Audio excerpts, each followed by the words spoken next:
Alrighty, hello there. I'm Chelsea. I did my teaching and learning video about healthy eating and food. This video was catered towards toddlers ages 3 to 5 years old. So, going into my presentation, I knew that it was extremely important to use simple words rather than big words so the kids would understand.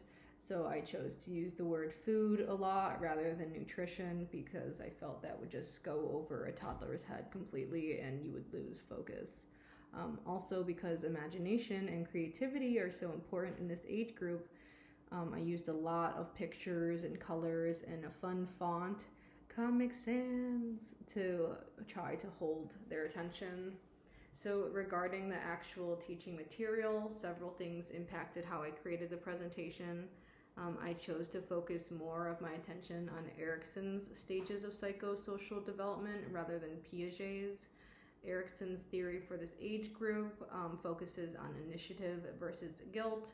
This theory states that children begin developing a sense of independence from their parents or guardians. The idea of initiative indicates an eager from the child to want to try new activities and different experiences without fear.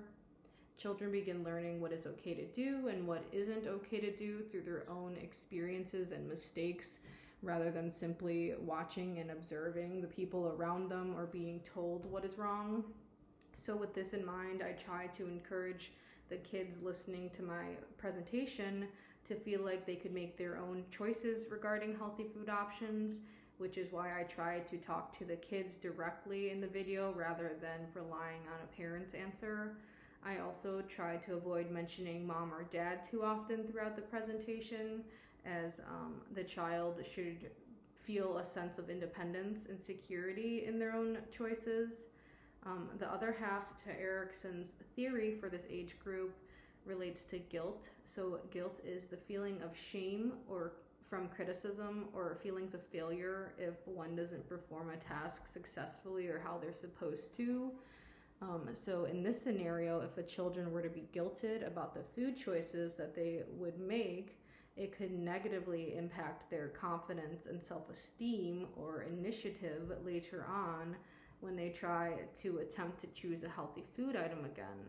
So we don't want to negatively impact the child's choice by yelling at them and telling them it's wrong, because later on they will lack a sense of independence or confidence in themselves, especially with choosing healthy food items, and that could lead to other eating problems. So in my video, I did mention once that the child should have their mom or dad try a food item if they were scared. As much as kids are expected to be more independent in this age group, there is still a heavy reliance of trust on parents and their actions.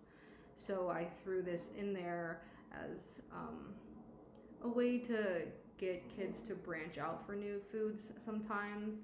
If parents are seen regularly eating fruits and vegetables, a child will definitely feel more inclined to try it or eat it regularly. So this teaching topic is extremely important because nutrition is a vital key to our overall health throughout our entire lives, especially within growing kids. It is extremely important that kids are receiving an adequate amount of calories, nutrition, minerals, and vitamins, especially as they're growing. It's important that they consume a healthy and well-rounded diet with different types of foods, fruits, vegetables, whole grains, lean proteins, limited fats and sugars. It is also important to be in a regular and healthy meal pattern with kids because consistency is extremely important to their schedules. I feel like most parents know about the basis of healthy foods that their kids should be consuming, but it's always a really good reminder to explain what types of foods they should be eating or how regularly and things like that. With this presentation, I know it was focused towards teaching children, but with education, I think it is extremely important to teach the parents and educate them as well. I don't think a lot of parents realize that they should be allowing their kids to have their own choices with food at this age. If a child chooses their own food, they'll probably be more likely to eat it rather than being forced to eat fruits or vegetables.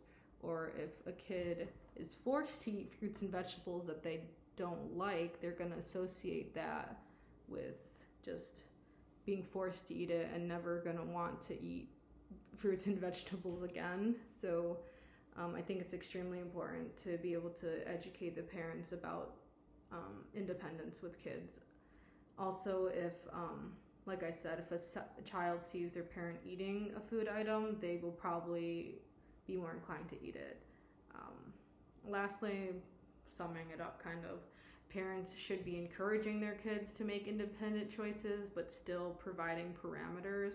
So you're not going to just let your child loose into the kitchen with a bunch of candy and tell them to choose to support the independence, but you can offer different types of healthy options like, hey, would you want to eat an apple or an orange today, to promote the theory of initiative rather than just letting them have full range.